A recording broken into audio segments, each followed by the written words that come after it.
xafladan maanta lagu qabtay magaalada Baydhabo ee xarunta gobolka Baay ayaa ujeedkeedu ahaa daahfurka adeegyada iyo marin u helidda cadaaladda garsoorka dawlad goboleedka Koonfur Galbeed waxaana furitaanka ka soo qayb galay wasiiro ka tirsan wasaaradaha dawlad goboleedka Koonfur Galbeed ugu horeeyo wasiirka wasaaradda cadaaladda ee garsoorka dawlad goboleedka Koonfur Galbeed kusimaha gudoomiyaha maxkamadda sare ee dawlad goboleedka Koonfur Galbeed gudiga adeega baag xildhibaano ka tirsan dawlad goboleedka Koonfur Galbeed xubno ka socda ciidamada asluubta bulshada ku dhaqan 10 xaafadood ee magaalada Baydhabo iyo mas'uuliyiin kale ugu horeen waxa hadallo ku saabsan ahmiyadda ay leedahay cadaaladda iyo garsoorka goobta ka jeediyay qaar ka mid ah mas'uuliyiintii ka soo qayb gashay kulanka ku hadalna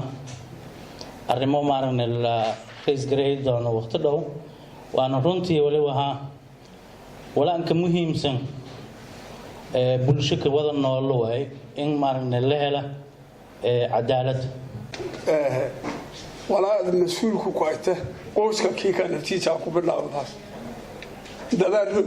duuñi roogdi hadii aad cadaalad fadle oo qoyska kiika ma arida cadaalad aanay falna may waha tankada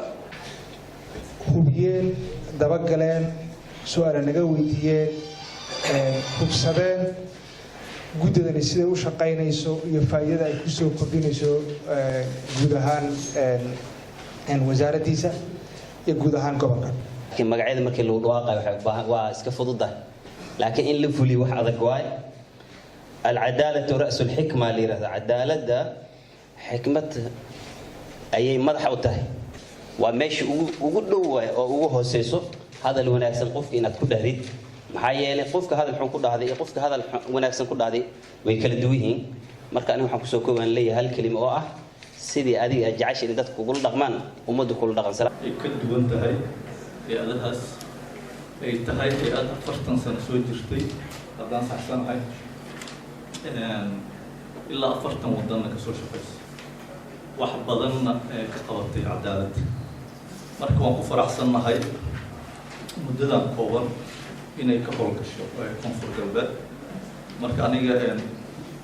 waa soo dhaweynaynaa fact waxaan rajaynaynaa bilow fiican in wax badan ka qabatiin gunta dambe waxaa hadalka qaatay mashruucan si weyn u soo dhaweeyay wasiirka wasaaradda cadaaladda iyo garsoorka dawlad goboleedka Koonfur Galbeed Maxamed Xuseen John Mars 2020 la toob hajiidani talaabooyin ku mid ah geedkan soo galaan oo madaxa furno taariikhaha oo sheekayna qolada bact mashruucan EAJ ku shaqeeya hayaan EAJ National Expanded Access to Justice oo marin helida cadaaladda may iska aragnayaan dariiqadii 2019 muqdisho shirkadda ka bacda may ka ballanayeen in oo feasibility show muuqda state-ka walow markii iyo diiradda saarayeen iyo ku shaqeeyaan shabeellaha hoose keliya may ka qancinayeen iyo state-ka meel basic ah oo ku meel gaarka kooya biskooda may ku baqnagaanahay maadaama iyo kooyano wamirti fuliyeen